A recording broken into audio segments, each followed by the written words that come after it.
Hello everyone, and welcome to Impact Summit.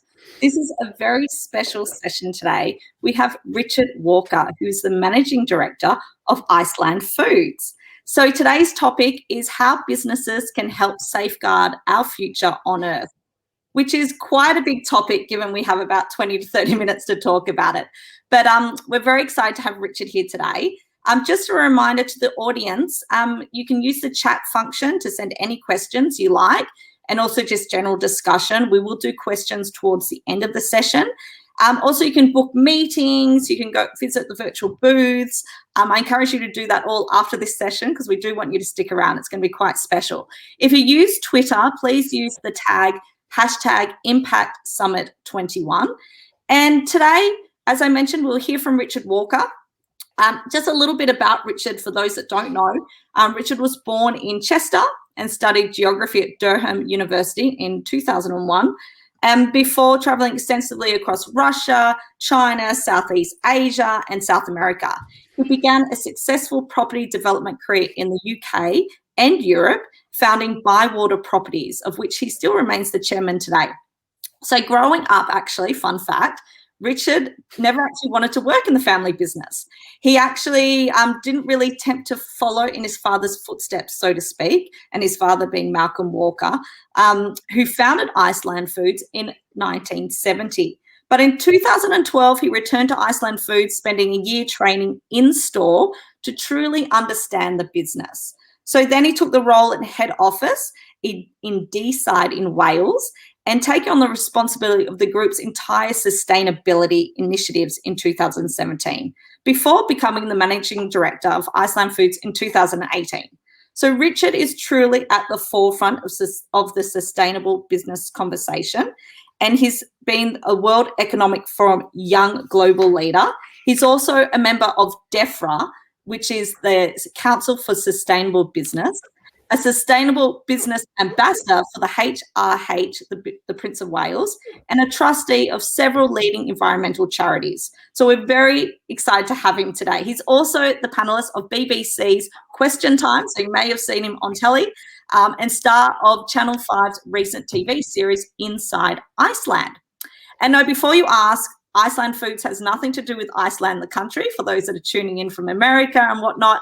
But we're going to hear all about it today from Richard. Richard lives in Cheshire with his wife and 2 children. And when the weather's fine, which it can be in the summer, he's surfing or he's actually hiking. So now, before I hand it totally across to you, Richard, because we're really eager to hear from you, just a quick update on today's topic. So the planet, as we know, is facing unprecedented climate change, along with a host of social challenges from increasing inequality and the COVID-19 pandemic.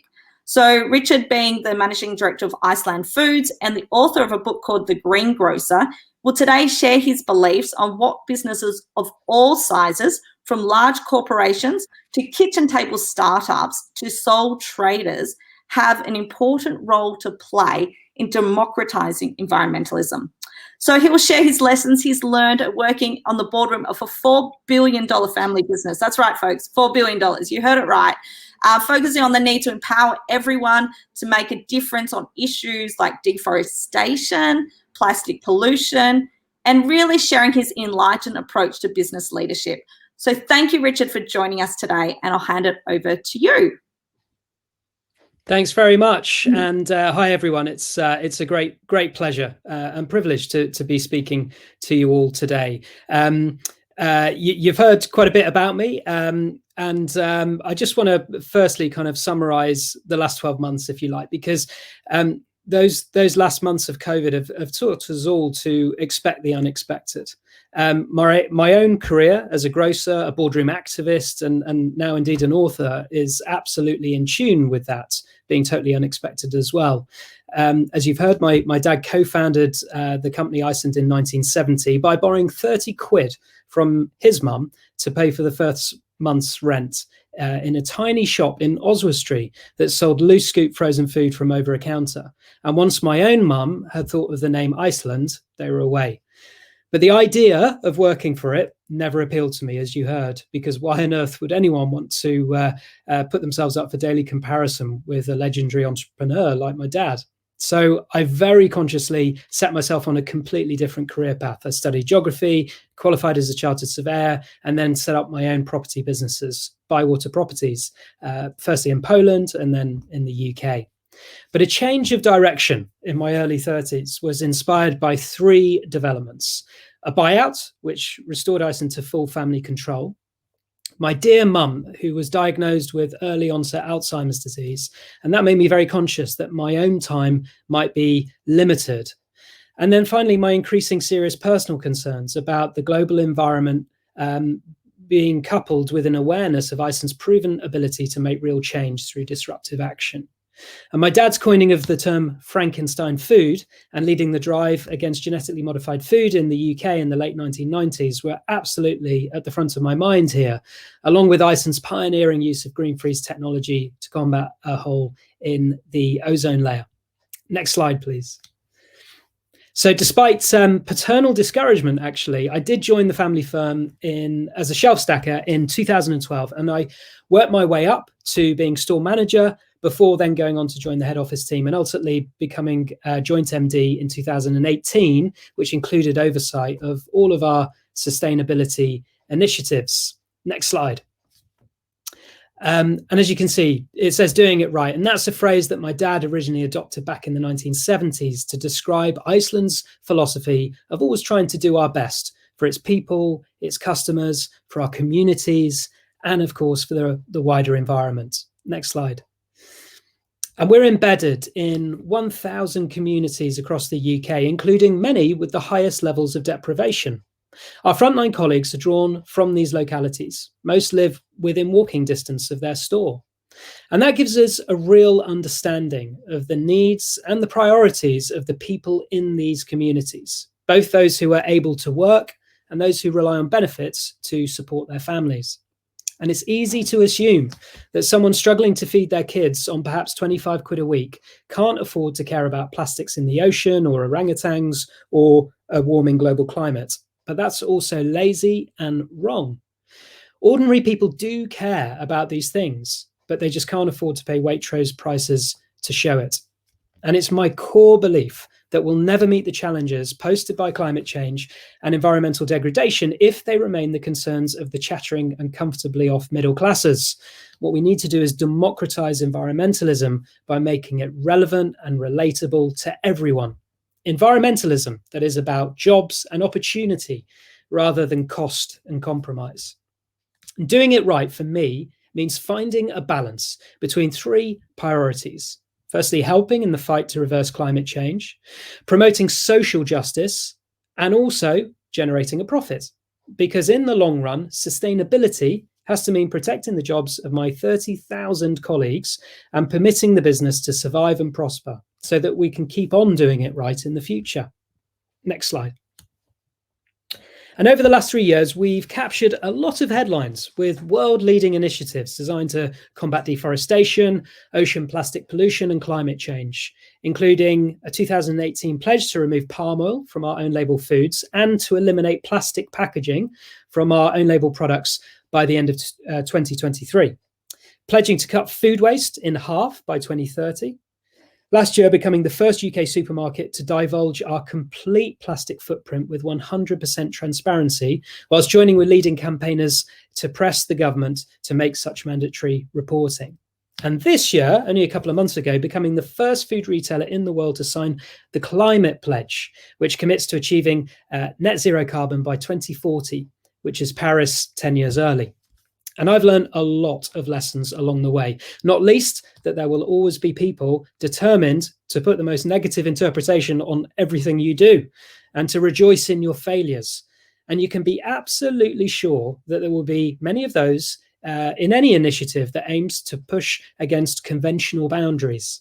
And that's why I decided to write The Greengrocer, about my own quest to try and find purpose with profit and to help readers with business of any shape and size to see the value and indeed the critical importance of pursuing ethical policies. And lockdown, of course, provided the perfect conditions in which to write it. We've only got one planet, to state the obvious, and everyone needs to play their part in addressing the issues that it faces. And any business, no matter how large or small, has the capacity to make a difference. Business leaders need to become activists as well as capitalists. I see no contradiction here, and absolutely no need to apologize for being a capitalist. It's a system that's lifted billions of people out of poverty across the world.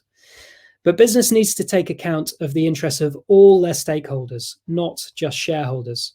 We need to focus on the long term, not just the next set of quarterly profits. And we need to understand the real environmental impact of every product we sell throughout its entire life cycle.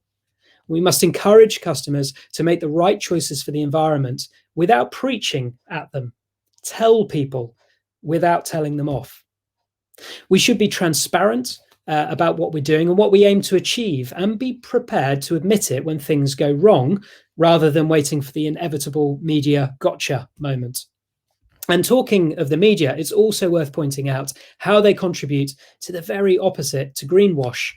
That is the notion of green hush, which happens when business leaders do useful and interesting things around sustainability, but keep them quiet for fear of being called out, because not absolutely everything in their business or personal lives is perfect.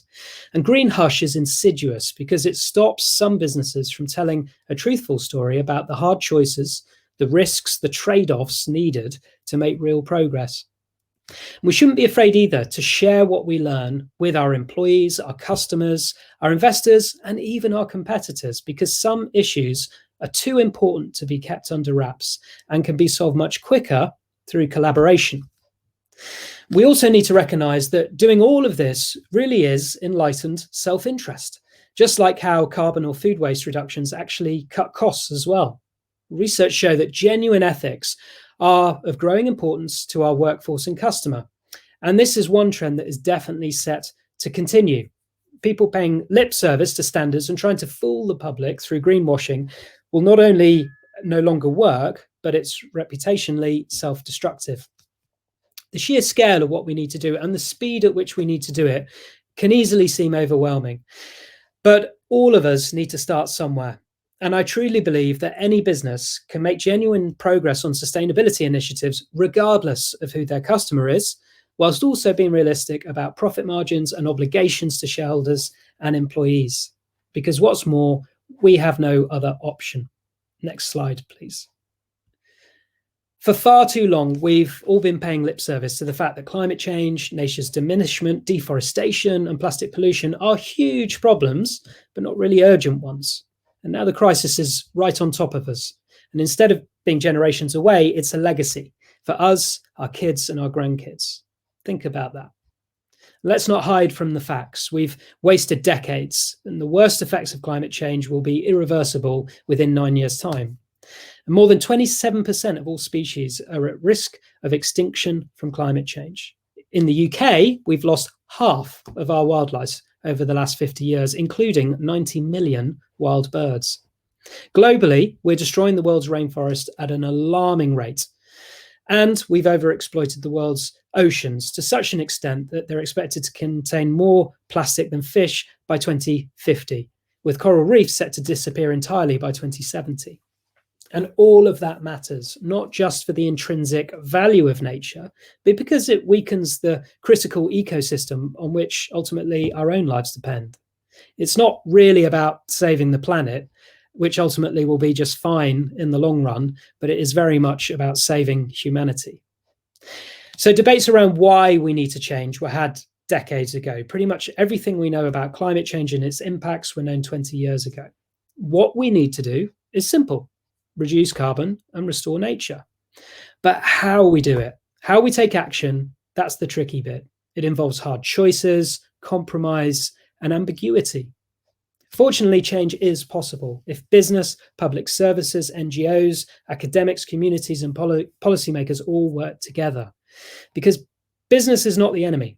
It's the missing link, the delivery partner needed to unlock real change. Government needs to give us certainty that it's really committed to achieve net zero by 2050 and prepared to legislate accordingly. They should curtail the grotesque subsidies still being offered to the fossil fuel industry and redirect them into green subsidies. bring forward a gold-plated environment bill, finally, and ensure that the bailout packages that must inevitably follow COVID all come with green strings attached. And although I'm a committed capitalist and free marketeer, I recognise that the existential environmental issues we face today cannot be left to market forces alone to resolve. And that's why I do believe more intervention is needed to set a framework for markets to operate within.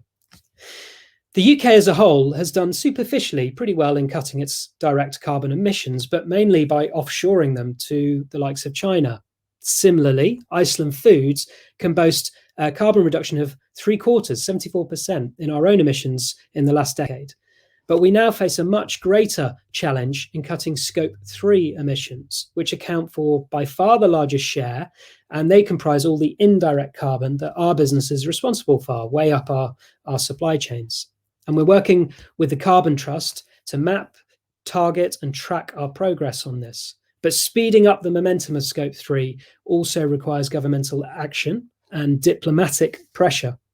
For example, upcoming trade negotiations with Brazil should be linked to tackling fires in the Amazon, halting deforestation, and stopping indigenous rights abuses. The US trade deal currently being negotiated must not allow a race to the bottom in animal welfare standards. And if we are to have any chance of meeting our legally binding net zero goals, I believe we must introduce a clear, consistent carbon tax. As well as introducing new taxes, we should also level the playing field on existing ones. Why on earth do we pay 20% VAT to install solar panels, yet only 5% to run a gas-fired boiler?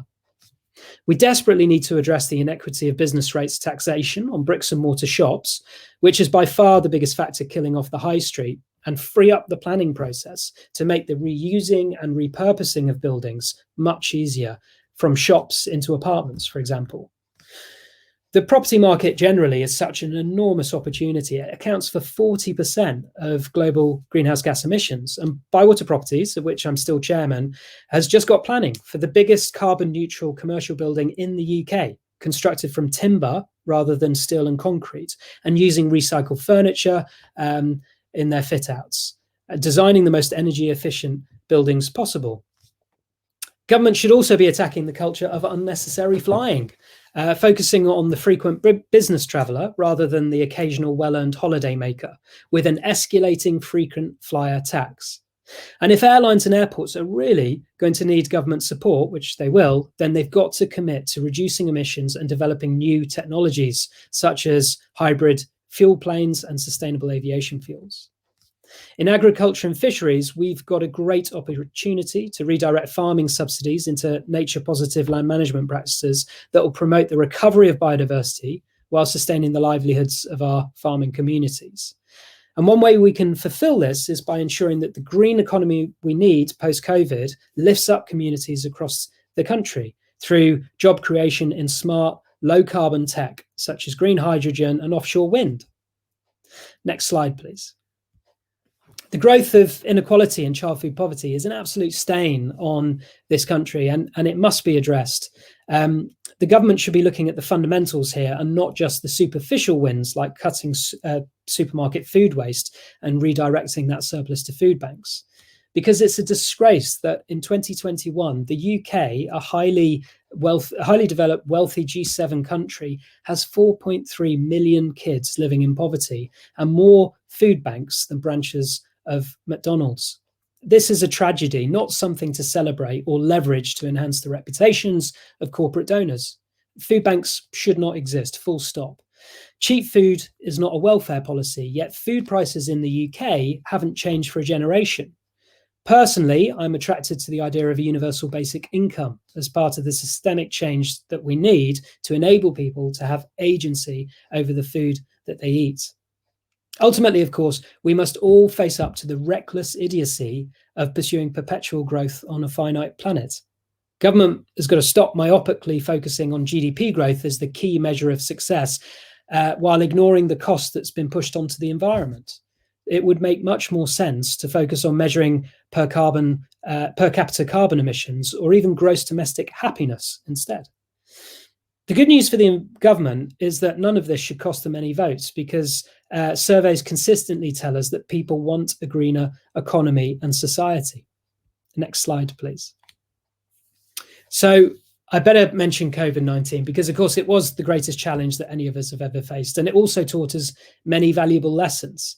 A year ago, the nation's shoppers went absolutely crazy, gripped by the urge to panic buy, particularly toilet paper, for some bizarre reason. And that put the whole country's retail systems and workforce under huge pressures.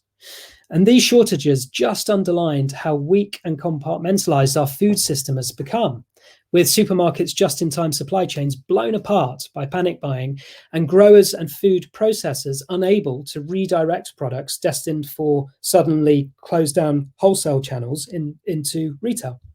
And in the short term, helped by the relaxation of competition laws, the supermarkets were able to work together to find new outlets for some of the food that had been destined for pubs and restaurants. And perhaps that's a window on how industry and business generally can collaborate effectively, as it surely has to, in order to meet our greatest challenge of climate change. And ultimately, it's clear that what we really need to develop is a more joined up, diverse, resilient and sustainable food system, one that's both lower in carbon outputs and encourages nature's restoration. We also urgently need to reconnect people with nature, because let's be honest, working from home during lockdown imposes no great hardship on those of us lucky enough to be in secure middle-class jobs. But it was a different story for the essential retail workers who had to take the risk of going out to work, to the shops every single day. And our staff were nothing short of heroic in meeting the challenges that they faced, but also going above and beyond for their communities, including doing shopping on behalf of the vulnerable. And it was our frontline colleagues, rather than senior management based in head office, who consistently came up with the best ideas too. Very proud of the fact that they spotted setting aside an hour for priority shopping for elderly and vulnerable customers, for example, and another one for NHS staff. And that was a move copied very quickly by every other retailer. I think there's a really important leadership lesson there. People on the front line tend to know most about the challenges that they face and often have the best solutions, if only you take the trouble to ask them and to listen. The pandemic has been very bad news for the poor and for the young. The poor have been twice as likely to die of COVID, with Black and ethnic minority communities disproportionately affected. Nature seemed more beautiful than ever last spring, and that it was healing, but it also made me conscious more than ever that the tonic of accessing nature is denied to far too many who are permanently disconnected from the countryside. And nothing is more important for our collective future than understanding that COVID-19 was nature's warning shot across the bows of humanity as we press on with the unrelenting destruction of our planet. We need to act urgently to help protect and restore rainforests, grasslands, peatlands, oceans, and freshwater habitats. Because if we don't focus on the renewal of those ecosystems and rewilding our planet, then the next pandemic won't take 100 years to materialize and will collide with the unfolding impacts of climate change. We need to ditch before COVID hard infrastructure projects, HS2, Heathrow third runway, and focus on post-COVID infrastructure, firing up our nation's broadband and developing green building design, for example. And what the government must not do is view the pandemic as a reason to weaken existing laws and protections. Next slide, please. I just want to finish up, last but not least, talking about my book. The Greengrocer is split into 6 chapters. It covers, first and foremost, what business needs to do, my own specialist subjects of how to eliminate single-use plastic and palm oil, government responsibilities, which, as you can tell, I'm very passionate about, lessons from COVID-19, and why I am, despite everything, very optimistic about the future. We're suddenly seeing a wave of commitments and action from governments and businesses across the world to reduce carbon and restore nature. Innovative startups and scale-ups are harnessing the opportunities of cutting-edge tech to create whole new industries, from synthetic palm oil to aviation fuels to insect protein feedstocks. And citizens and consumers are taking matters into their own hands, from school strikes to climate emergency declarations. And each chapter in the book has key takeaways to provide readers with advice for next steps and the fundamental things I've learned.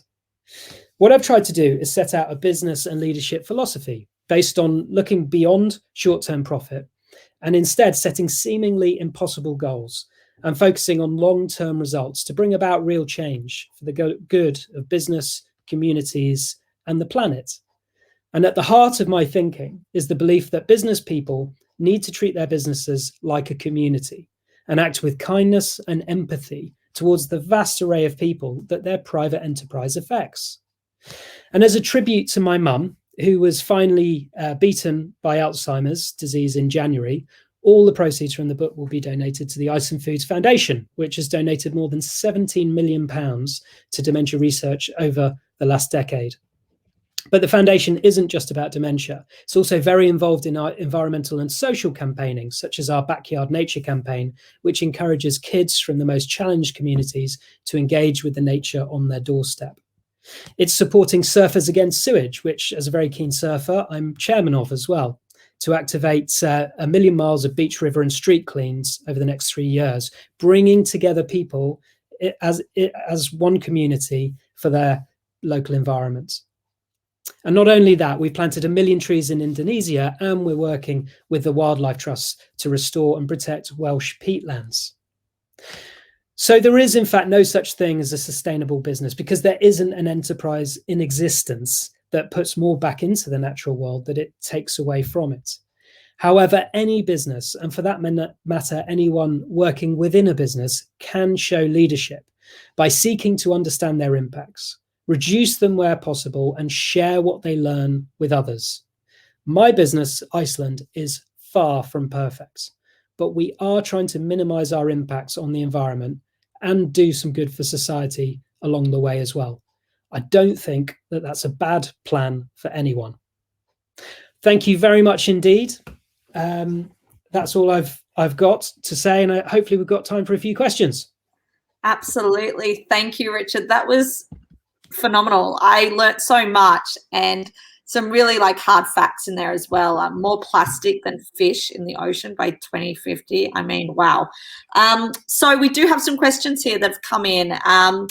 We have one specifically from Mo Al-Hafi, who's asked, what are your views on the transition from a sustainability mindset to a regenerative one? So is this something you're thinking of within the management team? I know you touched on it lightly in your talk. Yeah, I think generally we need more regenerative mindsets in agriculture for sure. There's a lot of focus on how we make that system less destructive to nature and more regenerative, particularly for soil health, but also in human materials. So plastics, for example, yes, we need less plastic, but actually we just need less packaging overall.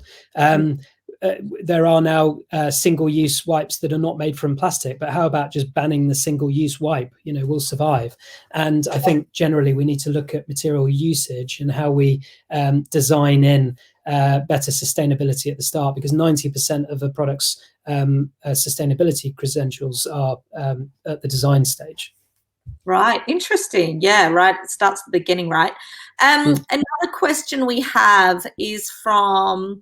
Oh, they're coming in fast. I have from Beatrice. I'm going to try and pronounce her name, Beatrice, so forgive me. Beatrice Neglala Gabatupu. There we go. I tried. I gave it a red hot go. She said she had no idea that Iceland was so committed to sustainability, which makes wonder, how is Iceland communicating that mission internally within its company culture and then passing that on to the customers?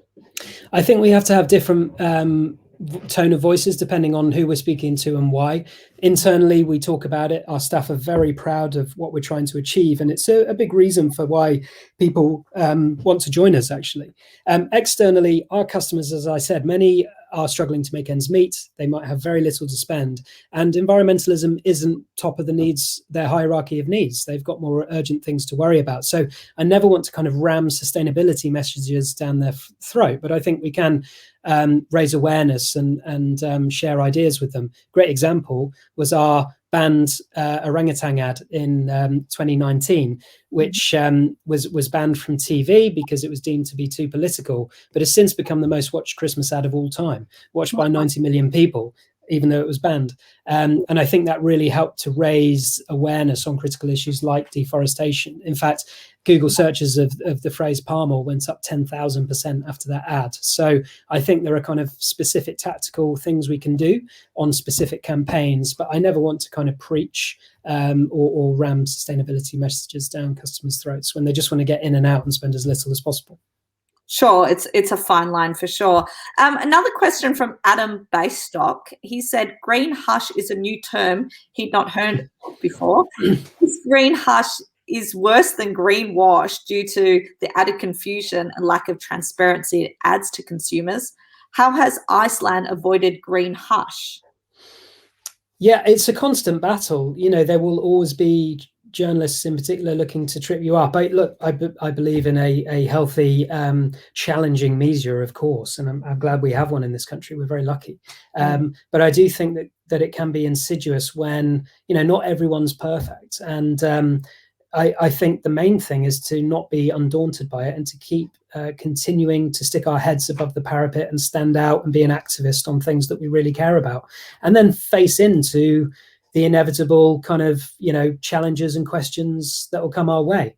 I think business needs more of a face. That's why I go on Question Time, and it needs to face into the tough questions that inevitably are posed and not hide away. So it's about communication. Absolutely. Well, you're doing a brilliant job, I have to say. I've learned so much from your session. I want to thank you for your time. And for anyone watching or tuning in today, if they want to follow up, say they have a question for you, or they're a startup with some amazing sustainability solutions, Yeah. is there a particular way you like people to get in contact with you? Is LinkedIn good, or what do you prefer? LinkedIn's good, or Twitter is Iceland Richard, or Insta is Richard Iceland. So excellent. Well, thank you everyone for joining us today. It's been such a terrific session. I want to remind people, if you are using social media, please at us at Impact Summit 21. And I want to thank you again, Richard, for your time, and back to you folks in London. Thanks very much. Thank you.